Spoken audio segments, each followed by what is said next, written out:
Hello everyone, welcome back to our channel TSTG Policy 2024 సంబంధించి మీకు seat allotment వచ్చిన తర్వాత నెక్స్ట్ ప్రాసెస్ అయితే మనం ఇక్కడ ఆన్లైన్లో ఫీ పేమెంట్ కట్టాల్సి ఉంటుంది. అదేవిధంగా ఆన్లైన్లో సెల్ఫ్ రిపోర్టింగ్ చేయాల్సి ఉంటుంది. ఈ యొక్క సెల్ఫ్ రిపోర్టింగ్ ప్రాసెస్ అంటే ఏంది కంప్లీట్గా ఇన్ డీటెయిల్గా తెలుసుకోబోతా ఉన్నాం ఈ వీడియోలో. ముందుగా వీడియోకి లైక్ చేసి ఛానల్ సబ్స్క్రైబ్ చేసుకోండి. మీరు లైక్ చేయడం వల్ల నాకు ఇక్కడ మోటివ్ క్రియేట్ అయితే మీకు కంప్లీట్ గైడెన్స్ అయితే వస్తూ ఉంటాయి పాలసీకి సంబంధించి. మనం చూసుకున్నట్లయితే ముందుగా మీకు సీటు వచ్చినట్లు మెసేజ్ అయితే రావడం జరుగుతుంది. ఈ మెసేజ్ వచ్చిన తర్వాత నెక్స్ట్ స్టెప్స్ ఏం చేయాలంటే ఇక్కడ ముందుగా మీ యొక్క అలాట్మెంట్ లెటర్ అయితే డౌన్లోడ్ చేసుకోవాలి వెబ్సైట్ నుంచి. ఇక్కడ ముందుగా వెబ్సైట్లోకి వచ్చిన తర్వాత మీరు ఏదైతే లాగిన్ ఉంది కదా, క్యాండిడేట్ లాగిన్ ఉంది కదా, క్యాండిడేట్ లాగిన్లోకి ఎంటర్ అయిన తర్వాత మీ యొక్క లాగిన్ ఐడి పాస్వర్డ్ ఇచ్చేసి కూడా మీ యొక్క అలాట్మెంట్ ఆర్డర్ అయితే డౌన్లోడ్ చేసుకోవాలి.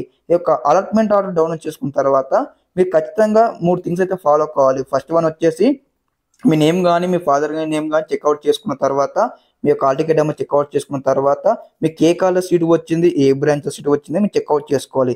అది అయిపోయిన తర్వాత థర్డ్ స్టెప్ వచ్చేసి మీకు సీటు వచ్చిన కాలేజ్లో ఆ కాలేజ్ ఫీజు ఎంత ఉంది, మీకు ఫీ రీంబర్స్మెంట్ ఎంత వచ్చింది అక్కడ డీటెయిల్గా అయితే ఇవ్వడం జరుగుతుంది. మీకు ప్రైవేట్ కాలేజ్ సీటు వచ్చిందా, గవర్నమెంట్ కాలేజ్ సీటు వచ్చిందని కూడా స్టెప్ బై స్టెప్ అయితే అలాట్మెంట్లో అయితే మెన్షన్ చేసి ఉంటారు. మీకు ఎంత అమౌంట్ కట్టాల్సి ఉంటుందో ఒక అమౌంట్ కూడా మీరైతే ఆన్లైన్లో ఫీ పేమెంట్ చేయాల్సి ఉంటుంది. ఈ యొక్క ఆన్లైన్లో ఫీ పేమెంట్ చేస్తారు కదా, మరి ఎలా చేయాలంటే మీ యొక్క ఫాదర్ కానీ లేదా మీ మదర్ కానీ మీ యొక్క అకౌంట్ బుక్ల నుంచి, మీ అకౌంట్ ఉంటుంది కదా, మీ అకౌంట్ నుంచి అయితే అమౌంట్ అయితే ట్రాన్స్ఫర్ చేసి ఈ యొక్క సెల్ఫ్ రిపోర్టింగ్ ప్రాసెస్ అయితే కంప్లీట్ చేసుకోవాలి. మీరు ఒక్కోసారి మీ యొక్క అమౌంట్ కట్టి సెల్ఫ్ రిపోర్టింగ్ చేసుకున్నట్లయితే మీకు ఏ కాలేజ్ సీటు వచ్చిందో, ఏ బ్రాంచ్ సీటు వచ్చిందో ఆ యొక్క సీట్ అయితే మీకైతే ఆటోమేటిక్గా ఆన్లైన్లో అడ్మిషన్ అయితే కంప్లీట్ కావడం జరిగింది. అంటే మీ యొక్క సీట్ అయితే ఫిక్స్ కావడం జరిగింది, మీకు ఉండడం జరిగింది అనమాట.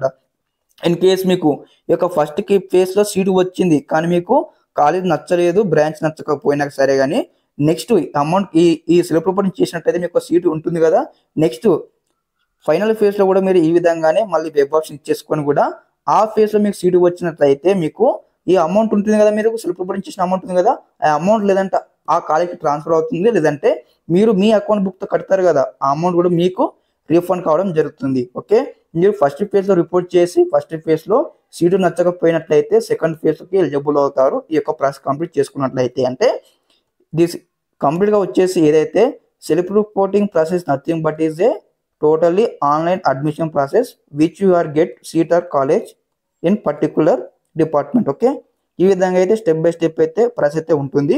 అదేవిధంగా కంప్లీట్ గైడెన్స్ అయితే ఇస్తాను. ఒకసారి సీట్ అలాట్మెంట్ వచ్చిన తర్వాత ఈ విధంగా చేసుకోవాలి, స్టెప్ బై స్టెప్ అయితే మరోసారి ఎక్స్ప్లెయిన్ చేస్తాను. చాలా మంది స్టూడెంట్స్ అయితే కామెంట్ నాకు అడగడం జరిగింది, బ్రో ఇక్కడ వచ్చేసి మాకు ఎక్కువ సెల్ఫ్ రిపోర్టింగ్ అంటే ఏంది, మరి ఏ విధంగా ఉంటుంది ఎక్స్ప్లెయిన్ చేయమంటే ఈ విధంగానే రిప్లై ఇస్తా ఉన్నాను ఈ వీడియో తరపున.